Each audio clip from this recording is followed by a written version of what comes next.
Tarzan e os Homens-Formiga. Capítulo 1. Na imundície de uma cabana escura, na aldeia de Obebe, o canibal, às margens do Ugogo, Esteban Miranda agachava-se sobre os calcanhares e roía os restos de um peixe meio cozido. Em seu pescoço havia uma coleira de escravo de ferro, da qual alguns metros de corrente enferrujada se estendiam até um poste resistente, cravado profundamente no chão, próximo à entrada baixa que dava para a rua da aldeia, não muito distante da cabana do próprio Obebe. Por um ano, Esteban Miranda esteve acorrentado dessa forma, como um cão, e como um cão, às vezes rastejava pela baixa porta de sua casinha e se aquecia ao sol do lado de fora. Ele tinha duas distrações, e apenas duas. Uma era a ideia persistente de que ele era Tarzan dos macacos, a quem havia personificado por tanto tempo e com tanto sucesso crescente que, como o bom ator que era, havia chegado não apenas a representar o papel, mas a vivê-lo a ser ele. Ele era, no que lhe dizia respeito, Tarzan dos macacos, não havia outro, e era Tarzan dos macacos também para Obebe. Mas o curandeiro da aldeia ainda insistia que ele era o demônio do rio e, como tal, alguém a ser apaziguado em vez de irritado. Era essa a diferença de opinião entre o chefe e o curandeiro que havia mantido Esteban Miranda longe das tentações da aldeia, pois Obebe queria comê-lo, pensando que ele era seu antigo inimigo, o homem-macaco, mas o curandeiro havia despertado os temores supersticiosos dos aldeões, convencendo-os em parte de que seu prisioneiro era o demônio do rio disfarçado de Tarzan. Como tal, um desastre terrível cairia sobre a aldeia se ele fosse prejudicado. O resultado dessa diferença entre Obebe e o feiticeiro fora preservar a vida do espanhol até que a verdade de uma ou outra alegação fosse comprovada. Se Esteban morresse de morte natural, ele era Tarzan, o mortal, e Obebe, o chefe, seria justificado se ele vivesse para sempre, ou desaparecesse misteriosamente. A alegação do feiticeiro seria aceita como verdade absoluta. Após aprender a língua deles e, assim, percebeu o acidente do destino que guiara sua trajetória por uma margem tão estreita das panelas dos canibais, ele se tornou menos propenso a se proclamar Tarzan dos macacos. Em vez disso, deixou cair sugestões misteriosas de que ele era, de fato, ninguém menos que o diabo do rio. O curandeiro ficou encantado, e todos foram enganados, exceto Obebe, que era velho e sábio e não acreditava em demônios fluviais, e o curandeiro, que era velho e sábio e também não acreditava neles, mas percebeu que eram excelentes coisas para seus paroquianos acreditarem. A outra diversão de Esteban Miranda, além de secretamente acreditar ser Tarzan, consistia em regozijar-se com a sacola de diamantes que Krusky, o russo, havia roubado do homem-macaco e que caíra nas mãos do espanhol após ele ter assassinado Krusky, a mesma sacola de diamantes que o velho havia entregado a Tarzan nas câmaras subterrâneas sob a Torre de Diamantes, no Vale do Palácio de Diamantes, quando ele resgatou os Gomangani do vale da tirânica opressão dos Bolgani. Por horas a fio, Esteban Miranda sentava-se na penumbra de sua canil sujo, contando e manuseando as pedras brilhantes. 1000 vezes ele havia pesado cada um deles em sua palma variadora, computando seu valor e traduzindo-o em prazeres carnais que a grande riqueza poderia comprar para ele nas capitais do mundo. Imerso em sua própria imundície, alimentando-se de restos podres lançados a ele por mãos impuras, ele ainda possuía a riqueza de um Crésio, e era como Crésio que vivia em suas imaginações, sua cabana sombria transformada na pompa e circunstância de um palácio pelos brilhos cintilantes das pedras preciosas. Ao som de cada passo que se aproximava,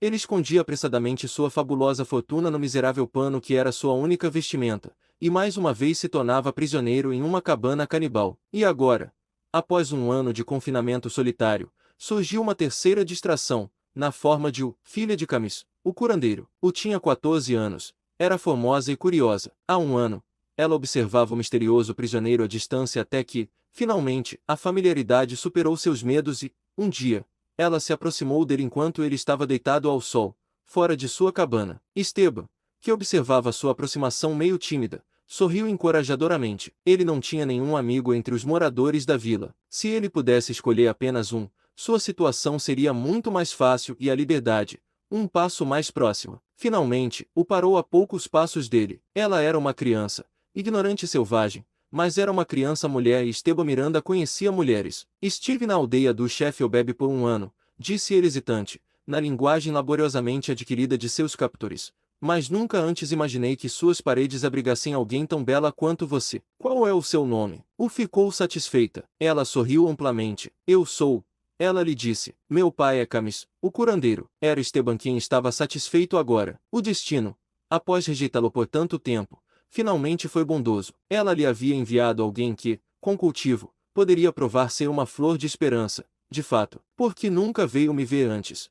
Perguntou Esteban. Eu estava com medo, respondeu-o simplesmente. Por quê? Eu estava com medo, ela hesitou. Com medo de que eu fosse o demônio do rio e lhe faria mal, perguntou o espanhol, sorrindo. Sim, disse ela. Escute, sussurrou Esteban, mas não conte a ninguém. Eu sou o diabo do rio, mas não lhe farei mal. Se o senhor é o demônio do rio, por que permanece acorrentado a uma estaca? Indagou. Por que não se transforma em outra coisa e retorna ao rio? O senhor se pergunta sobre isso, não é? Indagou Miranda, ganhando tempo para elaborar uma resposta plausível. Não é apenas o quem se questiona, disse a moça. Muitos outros têm feito a mesma pergunta ultimamente. Obed perguntou primeiro, e não houve ninguém para explicar. Obed afirma que o senhor é Tarzan, o inimigo de Obed e de seu povo, mas meu pai, Camis, diz que o senhor é o demônio do rio e que, se quisesse escapar, se transformaria em uma cobra e rastejaria através da coleira de ferro que está em seu pescoço. E as pessoas se perguntam por que o senhor não o faz,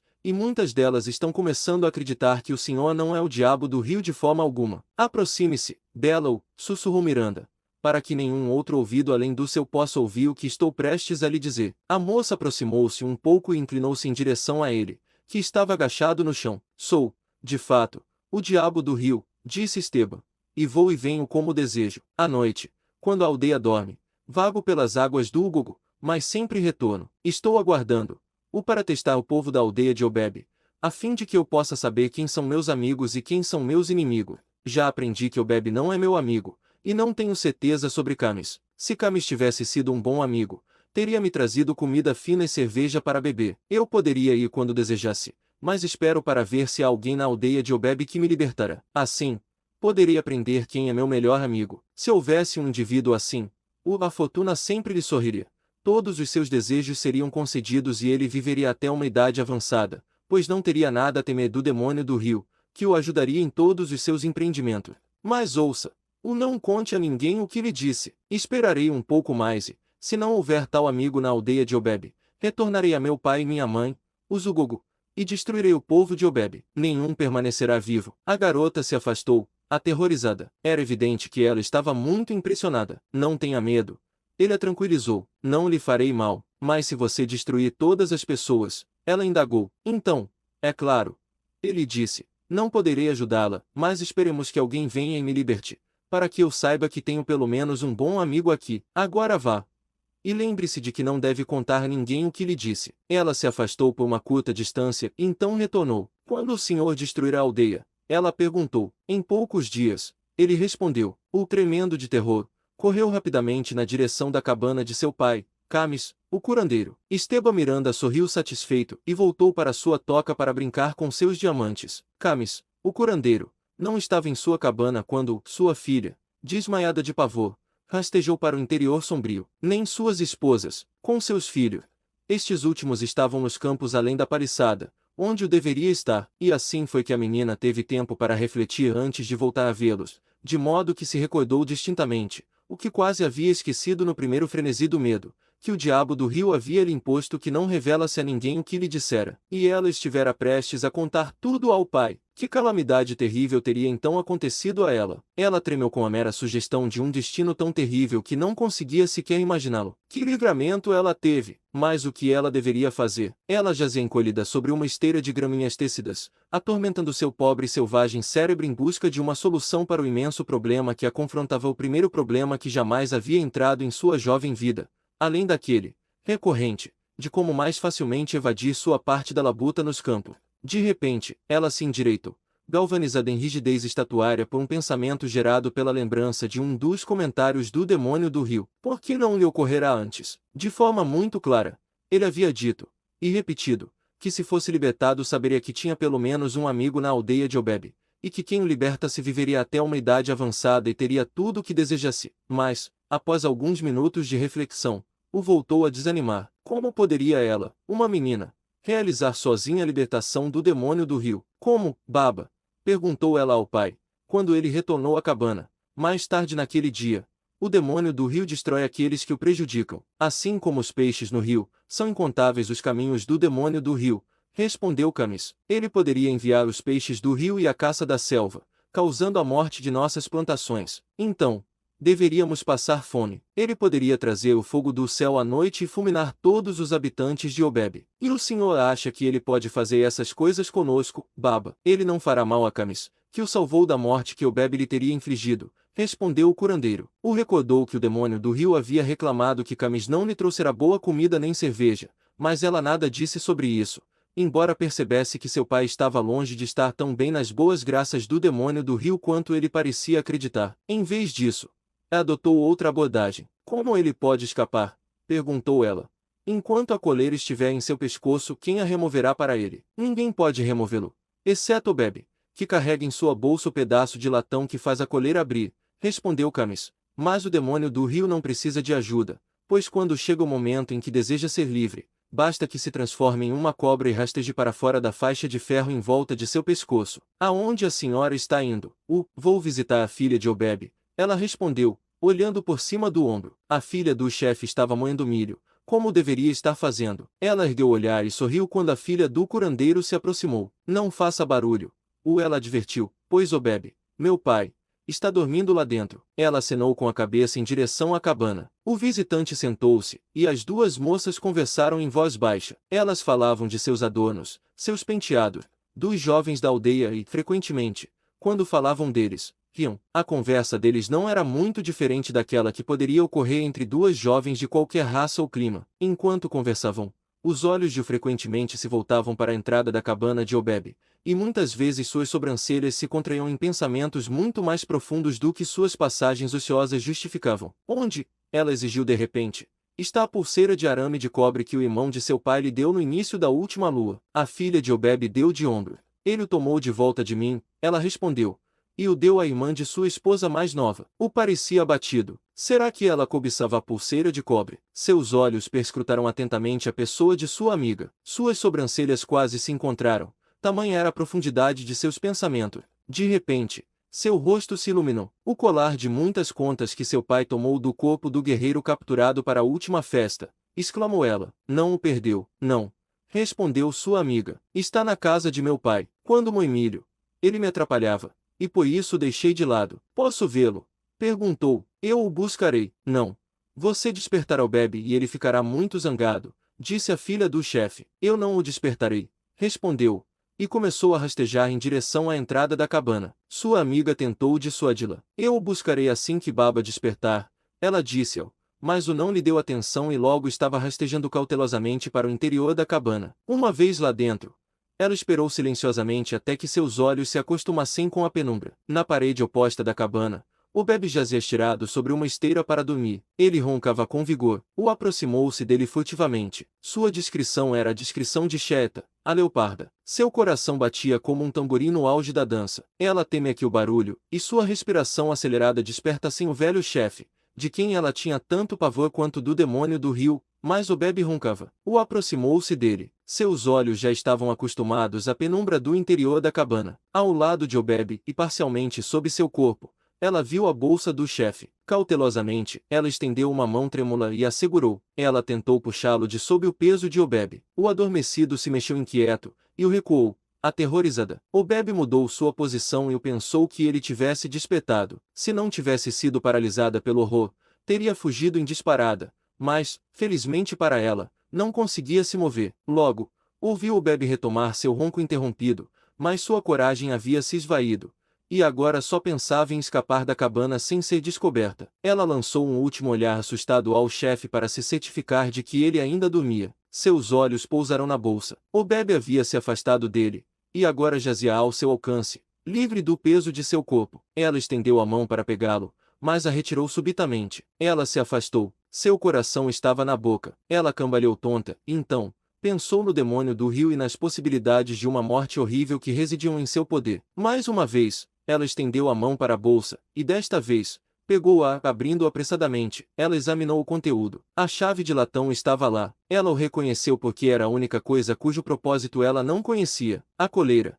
a corrente e a chave haviam sido tomadas de um traficante de escravos árabe que Obeb Matarecomera, e como alguns dos anciãos da aldeia de Obeb haviam usado grilhões semelhantes no passado, não houve dificuldade em adaptá-los ao seu propósito pretendido quando a ocasião exigiu. Fechou apressadamente a bolsa, e a recolocou ao lado de Obeb. Então, Agarrando a chave em sua palma úmida, ela rastejou apressadamente em direção à porta. Naquela noite, depois que as fogueiras de cozinha se reduziram a brasas e foram cobertas com terra, e o povo de Obebe se recolheu às suas cabanas, Esteban Miranda ouviu um movimento furtivo na entrada de sua canil. Ele ouviu atentamente. Alguém estava se infiltrando no interior e alguém ou alguma coisa. Quem é? Exigiu o espanhol, em uma voz que ele se esforçava para manter firme. Silêncio, respondeu o intruso em tons suaves. Sou eu, o filho de Camis, o curandeiro. Vim libertá-lo para que saiba que tem um bom amigo na aldeia de Obebe, e portanto, não nos destruirá. Miranda sorriu. Sua sugestão frutificará mais rapidamente do que ele ousara esperar.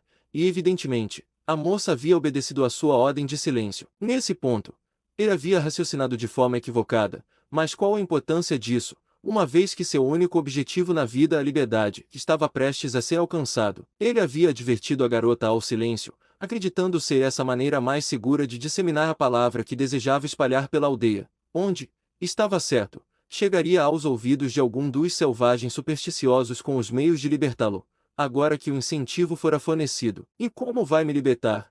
Perguntou Miranda. Veja, exclamou, eu trouxe a chave da coleira que está em seu pescoço. Bom, exclamou o espanhol. Onde está? O aproximou-se do homem e entregou-lhe a chave. Então ela teria fugido. Espere, exigiu o prisioneiro. Quando eu estiver livre, o senhor deverá me conduzir à selva. Aquele que me libertar deverá fazer isto se desejar obter o favor do Deus do Rio. O estava com medo, mas não ousou recusar. Miranda manuseou a antiga fechadura por vários minutos antes que, finalmente, cedesse a chave desgastada que a moça havia trazido. Em seguida, ele travou novamente o cadeado e, levando a chave consigo, rastejou em direção à entrada. Arrume armas para mim, ele sussurrou para a garota, e o partiu pelas sombras da rua da aldeia. Miranda sabia que estava aterrorizada, mas confiava que esse mesmo terror provaria ser o meio de trazê-la de volta a ele com as armas. Ele também não estava errado, pois mal haviam decorrido 5 minutos quando retornou com uma aljava de flechas, um arco e uma faca resistente. Agora,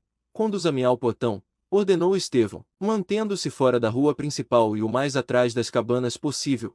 Conduziu o fugitivo em direção aos portões da aldeia. Ela se surpreendeu um pouco que ele, um demônio fluvial, não soubesse destrancá-las e abri-las, pois imaginava que os demônios fluviais fossem oniscientes, mas fez como ele pediu e lhe mostrou como a grande barra podia ser removida, ajudando-o a empurrar os portões o suficiente para que ele pudesse passar. Além, havia a clareira que levava ao rio, e de ambos os lados erguiam-se os gigantes da selva. Estava muito escuro lá fora e Esteban Miranda descobriu subitamente que sua recém-conquistada liberdade tinha suas desvantagens. Avançar sozinho à noite na escuridão da misteriosa selva o enchia de um temor indefinível. O recuou dos portões. Ela havia cumprido sua parte e salvo a aldeia da destruição. Agora, ela desejava fechar os portões vivamente e retornar à cabana de seu pai, para ali permanecer tremendo em excitação nervosa e terror contra a manhã que revelaria à aldeia a fuga do demônio do rio. Esteban estendeu a mão e a tomou pelo braço. Venha, disse ele, e receba a sua recompensa. O recuou dele. Deixe-me ir,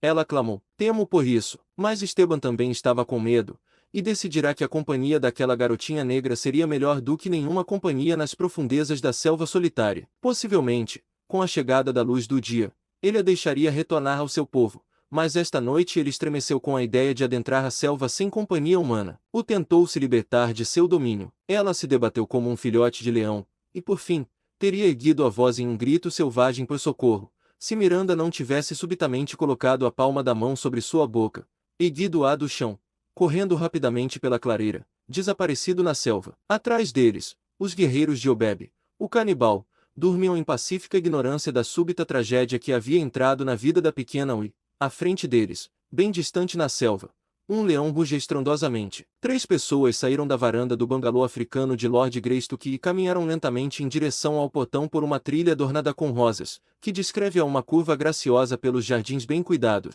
embora sem pretensões, que circundavam a espaçosa casa de um andar do homem macaco. Havia 2 homens e uma mulher, todos vestidos de caque, sendo que o homem mais velho carregava um capacete de aviador e um par de óculos de proteção em uma das mãos. Ele sorria silenciosamente enquanto ouvia o homem mais jovem. O senhor não estaria fazendo isso agora se mamãe estivesse aqui, disse este último. Ela nunca permitiria. Receio que o senhor tenha razão, meu filho, respondeu Tarzan, mas apenas este voo. E então prometo não subir novamente até que ela retorne. O senhor mesmo afirmou que sou um aluno apto, e se o senhor foi um bom instrutor, Deveria ter total confiança em mim, depois de ter dito que eu era perfeitamente competente para pilotar um navio sozinho. Merin. Não é verdade, ele indagou a jovem. Ela balançou a cabeça. Como minha querida, estou sempre preocupada com o senhor, meu pai. Ela respondeu. O senhor assume tantos riscos que se diria que se considera imortal. O senhor deveria ser mais cuidadoso. O homem mais jovem passou o braço pelos ombros da esposa. Merin tem razão, disse ele. O senhor deveria ser mais cuidadoso, padre. Tarzan deu de ombro. Se a senhora e sua mãe tivessem feito o que queriam, meus nervos e músculos já teriam atrofado há muito tempo. Eles me foram dados para uso e pretendo utilizá-los com discrição. Sem dúvida, em breve serei velho e inútil.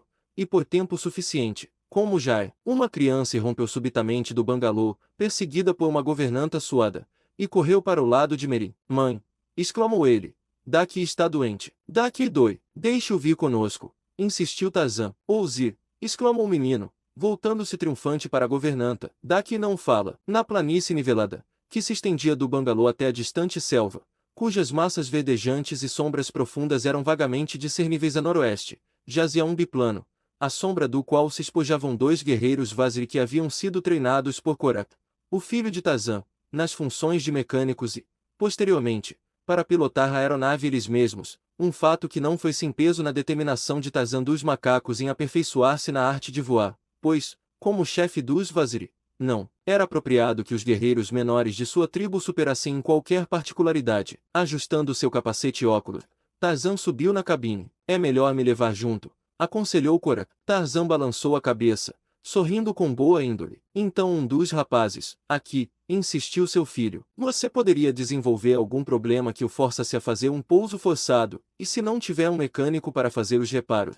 o que fará? Caminhar, respondeu o homem macaco. Vire-a, Anwa, ele ordenou a um dos negros. Instantes depois, a nave saltava sobre o Velda, de onde, diretamente, ascendeu em voo suave e gracioso circulou, subindo a uma altitude maior, então partiu em linha reta, enquanto no solo abaixo os seis forçavam a vista até que o ponto vacilante em que ela se reduzira desaparecesse completamente de seu campo de visão. Onde o senhor supõe que ele esteja indo? Perguntou Merin. Korak balançou a cabeça. Ele não deveria estar indo a lugar nenhum em particular, respondeu, apenas fazendo seu primeiro voo de treino sozinho, mas, conhecendo como conheço, não me surpreenderia saber que ele teve a ideia de voar para Londres e ver a mãe. Mas ele jamais conseguiria, exclamou Merin. Nenhum homem comum conseguiria, com a experiência que ele teve. Mas, então, o senhor terá que admitir, pai não é um homem comum. Por 1 hora e meia, Tarzan voou sem alterar seu curso e sem perceber o tempo passar ou a grande distância que havia percorrido.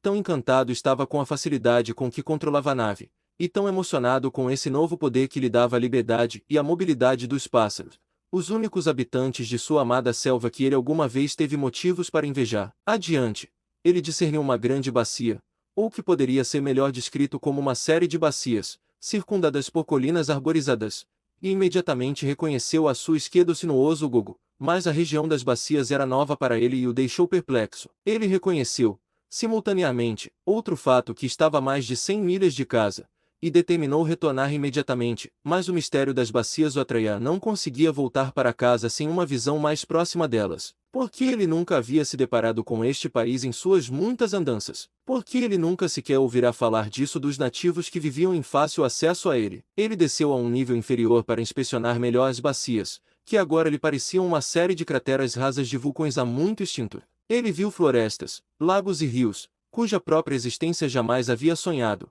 e então, subitamente, descobriu a solução do aparente mistério de haver, em um país com o qual estava familiarizado, uma área tão extensa da qual havia permanecido totalmente ignorante, em comum com os nativos do país que a circundava. Ele o reconheceu agora a chamada Grande Floresta de Espinhos, Poeanos.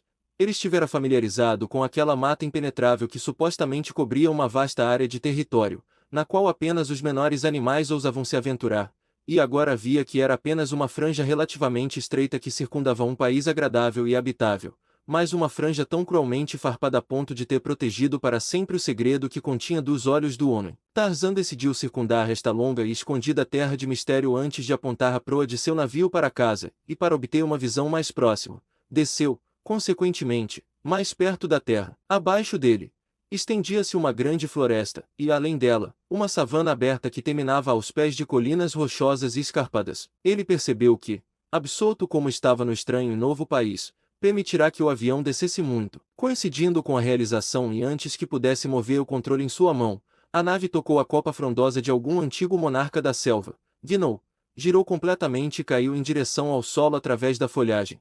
Em meio ao estalar e rasgar de galhos quebrados e a fragmentação de sua própria estrutura de madeira. Apenas por um segundo, e então silêncio. Ao longo de uma trilha florestal, curvava-se uma criatura poderosa, semelhante ao homem em seus atributos físicos, mas vagamente desumana.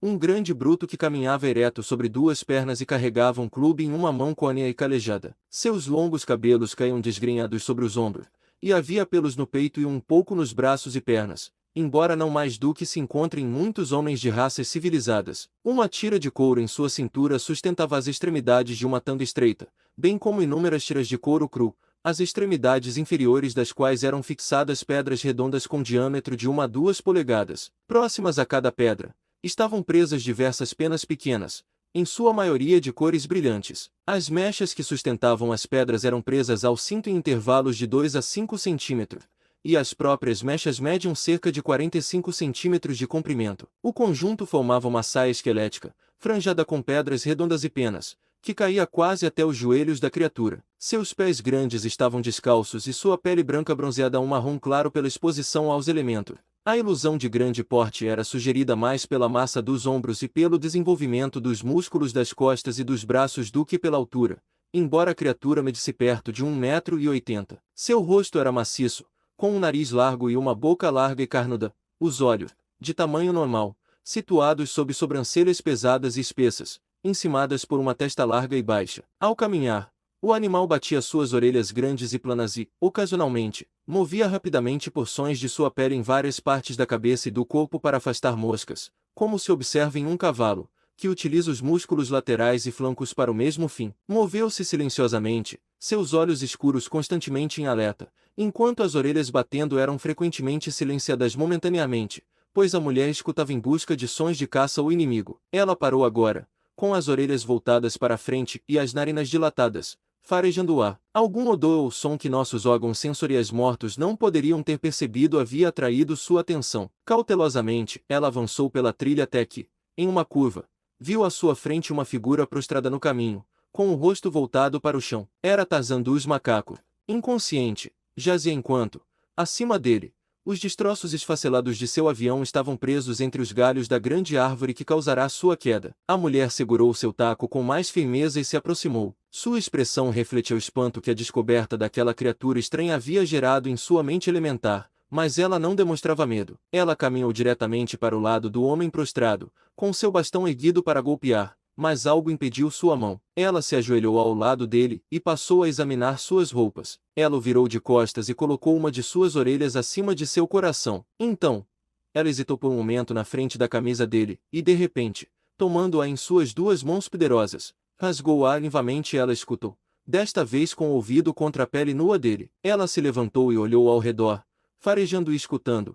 Então se abaixou e, levantando o corpo do homem macaco, o colocou levemente sobre um de seus ombros largos e continuou pela trilha na direção em que estava indo. A trilha, serpenteando pela floresta, rompeu subitamente a sombra frondosa, adentrando uma faixa aberta e semelhante a um parque, de terreno ondulado, que se estendia aos pés de colinas rochosas. Cruzando-a, desapareceu na entrada de uma estreita garganta, erodida pelos elementos da arenito nativo, de forma tão fantasiosa quanto a arquitetura caprichosa de um sonho, entre cujas cúpulas grotescas e rochas em miniatura a mulher carregava seu fado. A meia milha da entrada da garganta, a trilha adentrava um anfiteatro aproximadamente circular, cujas paredes escarpadas eram perfuradas por numerosas bocas de cavernas, diante de várias das quais agachavam-se criaturas semelhantes àquela que transportou Tarzan para este estranho e selvagem ambiente. Ao entrar no anfiteatro, todos os olhos se voltaram para ela, pois as grandes e sensíveis orelhas os haviam alertado sobre sua aproximação muito antes de ela estar ao alcance de sua visão. Imediatamente, eles a viram e a sua carga.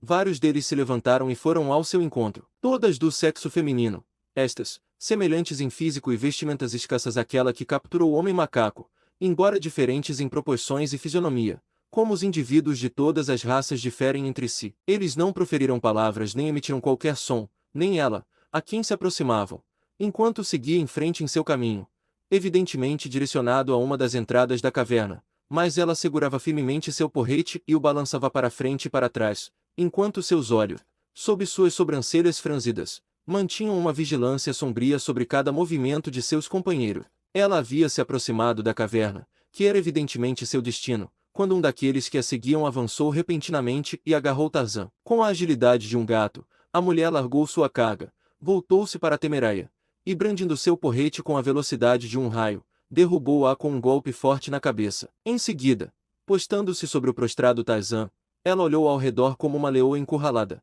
questionando silenciosamente quem seria o próximo a tentar arrebatar seu prêmio, mas os outros recuaram para suas cavernas, deixando a vencida inconsciente na areia quente e a vencedora carregar sua carga, incontestada, e continuar seu caminho para sua caverna, onde jogou o homem macaco sem cerimônia no chão, logo dentro da sombra da entrada. Agachando-se ao lado dele, voltada para fora para não ser pega de surpresa por nenhum de seus semelhantes, ela procedeu a examinar sua descoberta minuciosamente. As vestimentas de Tarzan despertaram sua curiosidade ou lhe causaram repulsa, pois ela começou quase imediatamente a despojá-lo delas, e não tendo experiência anterior com botões e fivelas, rasgou-as com força bruta. As pesadas botas de couro cordovam a incomodaram por um momento, mas, finalmente, suas costuras cederam à força de seus músculos. Apenas o medalhão de ouro cravejado de diamantes que fora de sua mãe, ela deixou intocado em sua corrente dourada em volta do pescoço dele. Por um momento, ela permaneceu sentada, contemplando-o, e então se levantou,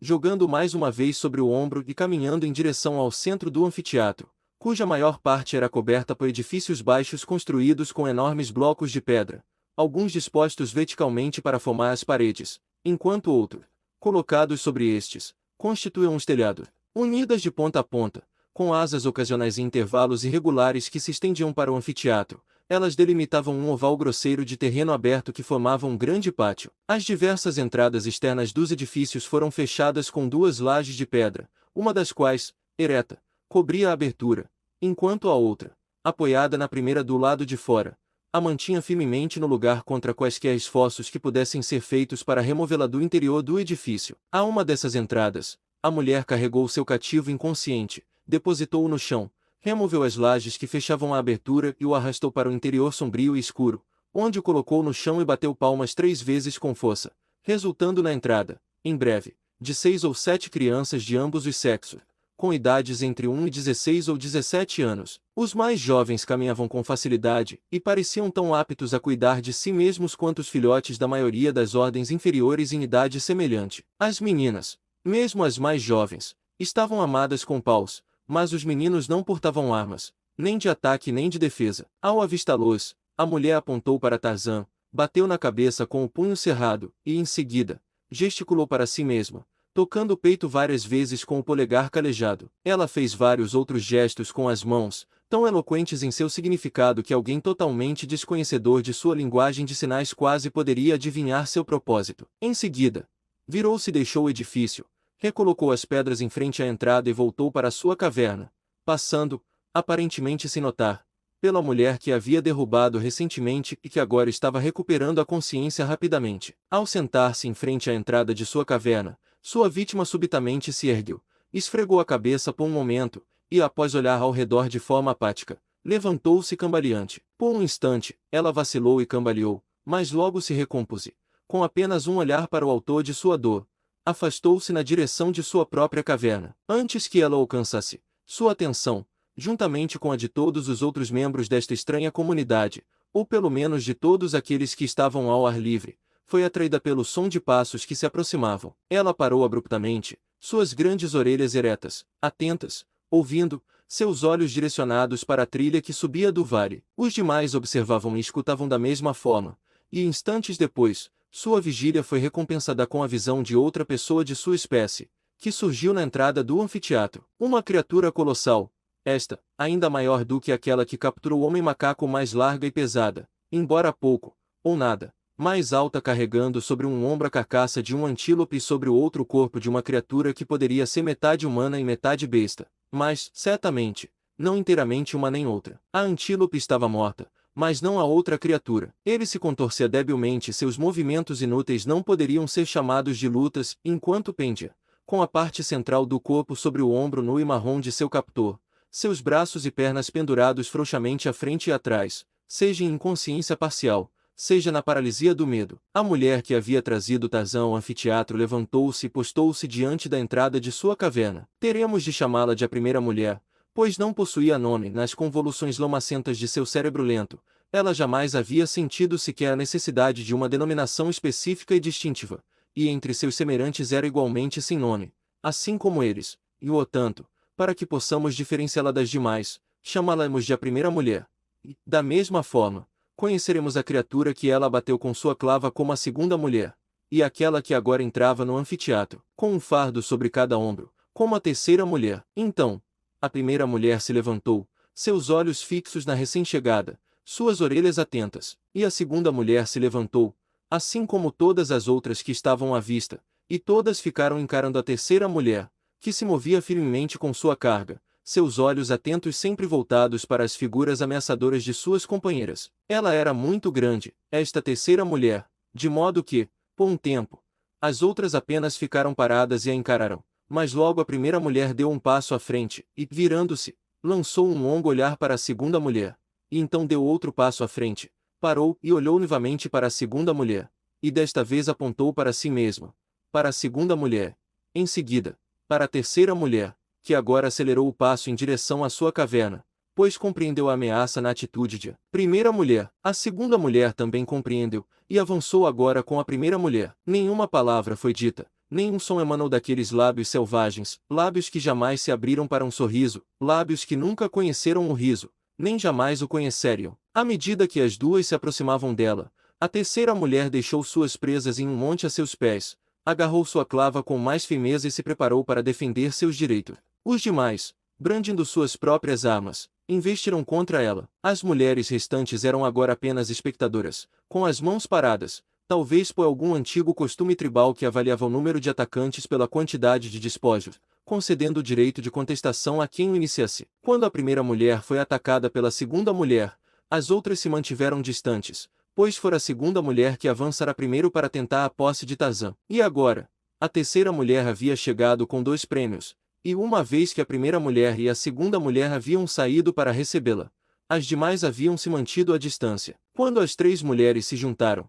parecia inevitável que a terceira mulher sucumbisse sob os golpes das outras, mas ela defendeu ambos os golpes com a habilidade e a rapidez de uma esgrimista treinada, e avançando rapidamente na abertura que havia criado, desferiu em a primeira mulher um golpe terrível na cabeça que a estendeu imóvel no chão, onde uma pequena poça de sangue e massa encefálica atestava a terrível força da portadora do porrete, ao mesmo tempo em que marcava a passagem selvagem e sem luto de a primeira mulher. E agora, a terceira mulher poderia dedicar sua atenção integral à segunda mulher, mas esta, vendo o destino de sua companheira, não esperou para discutir o assunto.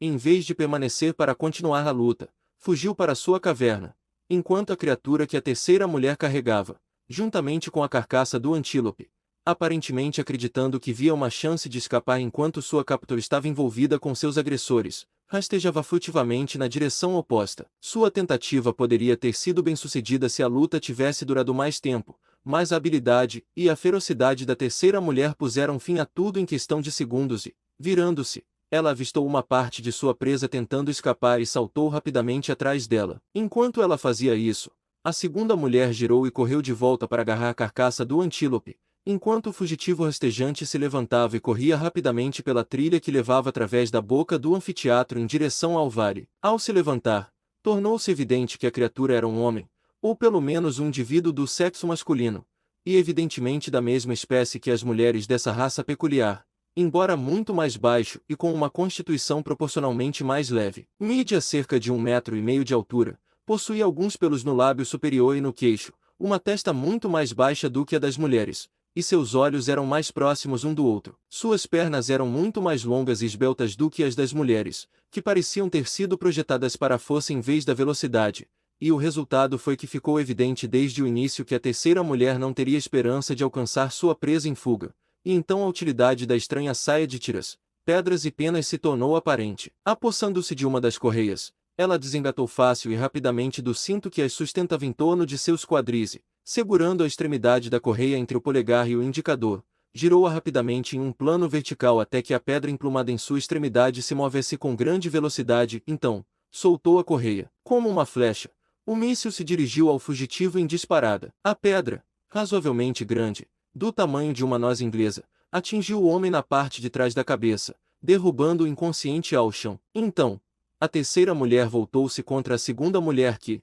a essa altura, havia apreendido o antílope, e brandindo sua clava, avançou sobre ela. A segunda mulher, possuindo mais coragem do que bom senso, preparou-se para defender sua carne roubada e tomou sua posição, com seu porrete pronto. À medida que a terceira mulher avançava sobre ela, uma verdadeira montanha de músculos, a segunda mulher a enfrentou com um porrete ameaçador, mas tão terrível foi o golpe desferido por sua poderosa adversária que sua arma, estilhaçada, foi arrancada de suas mãos e ela se viu à mercê da criatura que pretendia roubar. Evidentemente, ela sabia quanta misericórdia poderia esperar. Ela não caiu de joelhos em atitude de súplica, ela não. Em vez disso, ela arrancou um punhado dos projéteis de pedras de sua cintura, em uma vã tentativa de se defender. Futilidade das futilidades. O enorme e destrutivo porrete nem sequer hesitou, mas, girando em um amplo círculo, abateu-se esmagadoramente sobre o crânio da segunda mulher. A terceira mulher fez uma pausa e olhou ao redor interrogativamente, como se perguntasse, a outra que deseja tomar de mim meu antílope ou meu homem.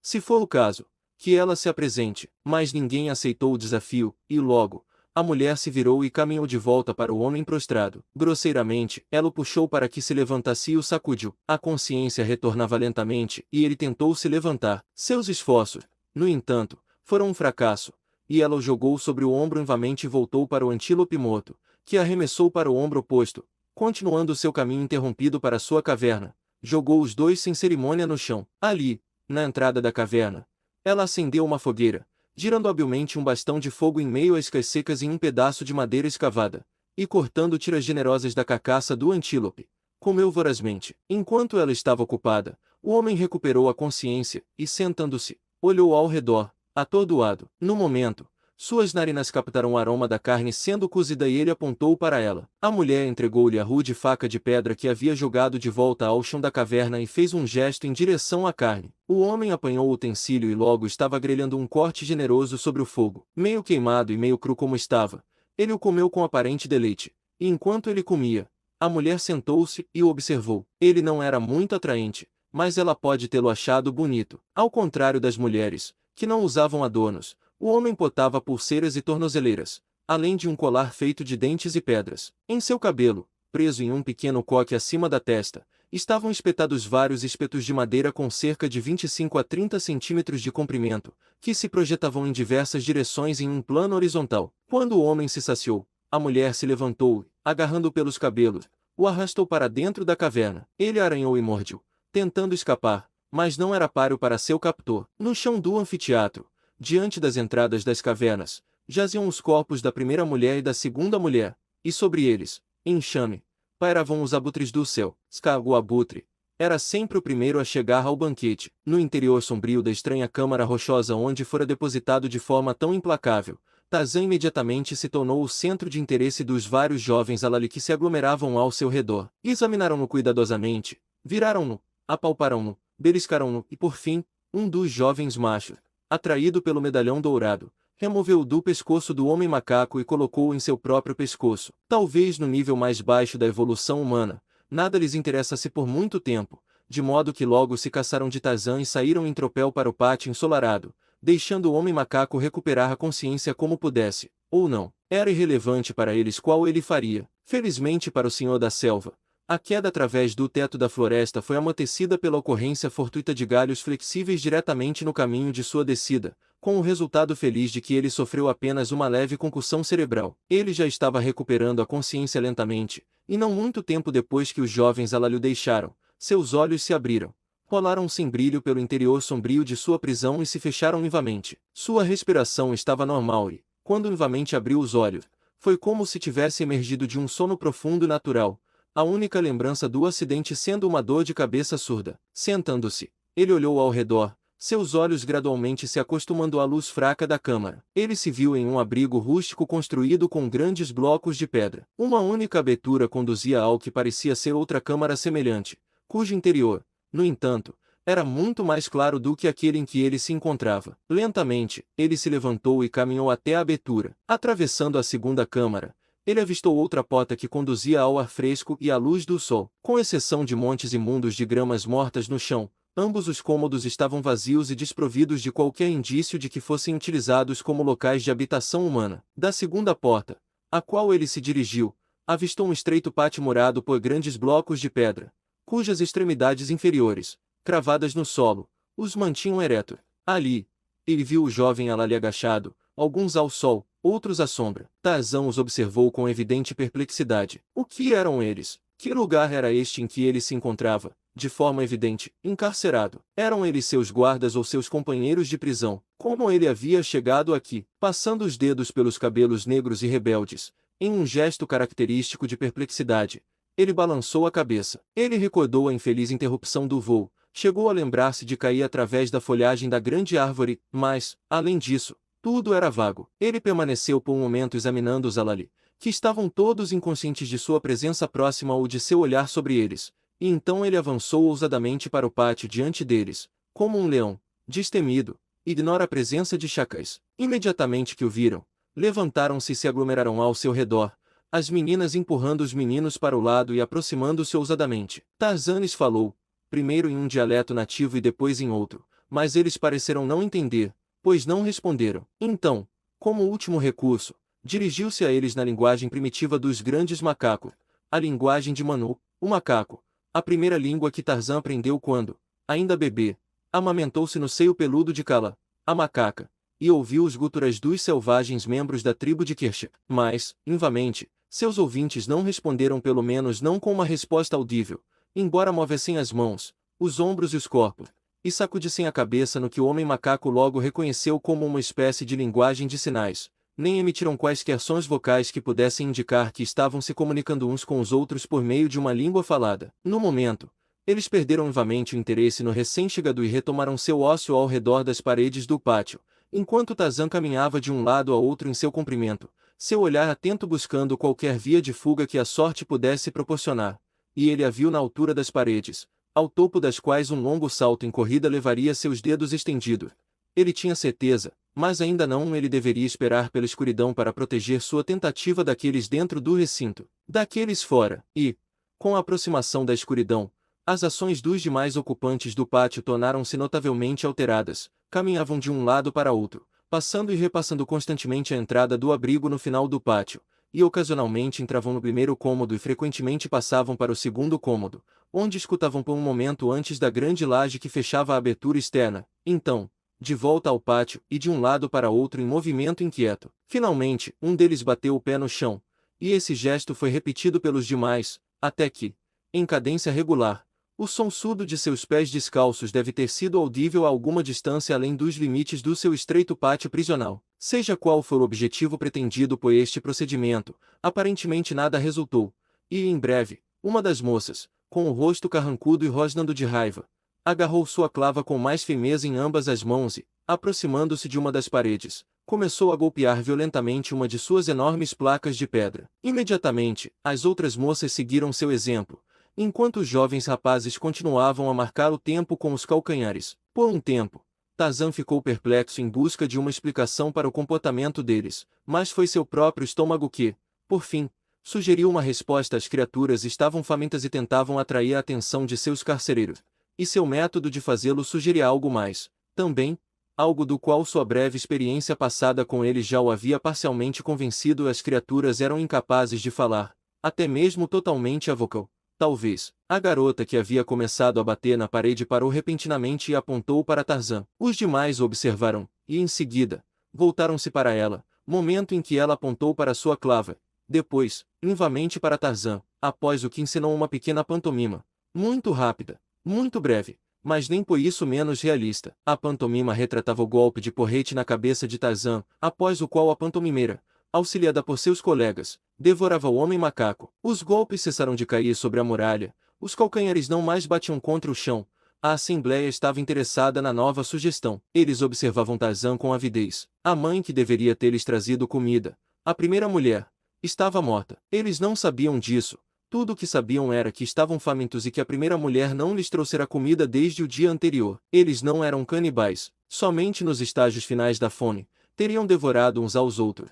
Como se sabe que fizeram náufragos de raças civilizadas, mas não consideravam o estranho como um de sua própria espécie. Ele era tão diferente deles quanto algumas das outras criaturas que a primeira mulher lhes trouxera para se alimentarem. Não era mais errado devorá-lo do que seria devorar um antílope. A ideia, no entanto, não teria ocorrido à maioria deles. Foi a menina mais velha quem a sugeriu. Nem teria ocorrido a ela se houvesse outra comida, pois sabia que ele não fora trazido para esse propósito, ele fora trazido como companheiro da primeira mulher, que, em comum com as outras mulheres dessa raça primitiva, caçava um novo companheiro a cada estação nas florestas e selvas onde os machos tímidos viviam suas vidas solitárias, exceto pelas breves semanas em que eram mantidos cativos nos currais de pedra do sexo dominante, e onde eram tratados com grande brutalidade e desprezo, mesmo pelas crianças de suas esposas temporárias. Às vezes, conseguiam escapar, embora raramente, mas, eventualmente, eram libertados, pois era mais fácil caçar um novo na temporada seguinte do que alimentar um em cativeiro por um ano inteiro. Não havia nada que se assemelhasse ao amor nas relações familiares desses selvagens meio brutos.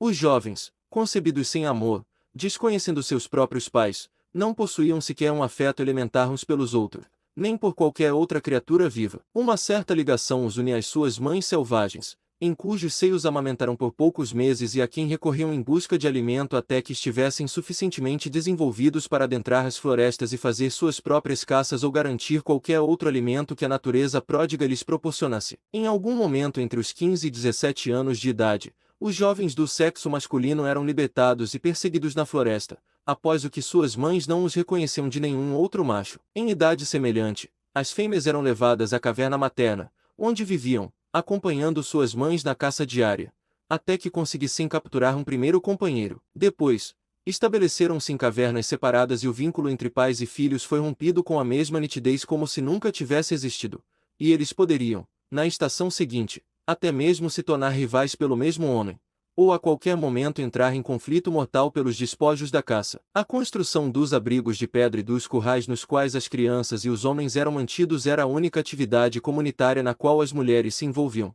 e este trabalho eram compelidas a fazer sozinhas, uma vez que os homens teriam escapado para a floresta na primeira oportunidade, caso fossem libertados dos currais para participar dos trabalhos de construção, enquanto as crianças, assim que se tornassem fortes o suficiente para serem de alguma ajuda, sem dúvida teriam feito o mesmo. Mas as grandes fêmeas eram capazes de realizar seus trabalhos titânicos sozinhas. Dotados pela natureza de corpos robustos e músculos de aço, eles extraíram as grandes lajes de uma encosta com vista para o anfiteatro, deslizaram-nas até o fundo do pequeno vale, e as puxaram e empurraram para a posição desejada com força bruta e desagitamento, como diz o ditado popular de nossos antepassados.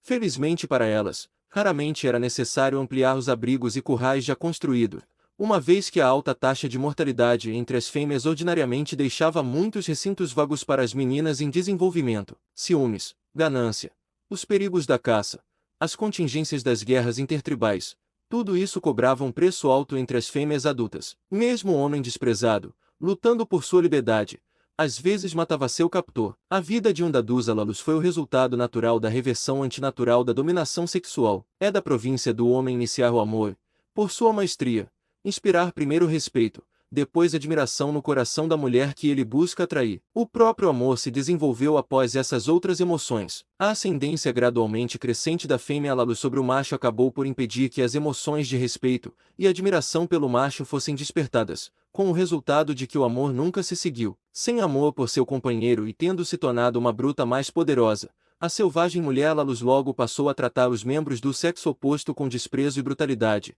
com o resultado de que o poder, ou pelo menos o desejo, de iniciar o amor deixou de existir no coração do homem. Ele não podia amar uma criatura que temia e odiava, não podia respeitar ou admirar as criaturas assexuadas que as mulheres Alá lhe haviam se tornado, e assim ele fugiu para as florestas e selvas, onde as fêmeas, dominantes o caçavam para que sua raça não perecesse da terra. Eram descendentes de criaturas tão selvagens e pervertidas que Tarzan enfrentava, plenamente consciente de suas intenções canibais. Os machos não atacaram de imediato, mas se ocuparam diligentemente em buscar capim seco e pequenos pedaços de madeira em uma das câmaras cobertas, e enquanto as três meninas, uma delas com pouco mais de 7 anos de idade, se aproximavam cautelosamente do homem-macaco com clavas prontas. Preparavam uma fogueira sobre a qual esperavam em breve assar cortes suculentos da estranha criatura que sua mãe peluda lhes trouxera. Um dos homens, um rapaz de 16 anos, hesitou, fazendo sinais animados com as mãos, a cabeça e o corpo. Ele parecia estar tentando dissuadir ou impedir as meninas de levarem adiante seu plano,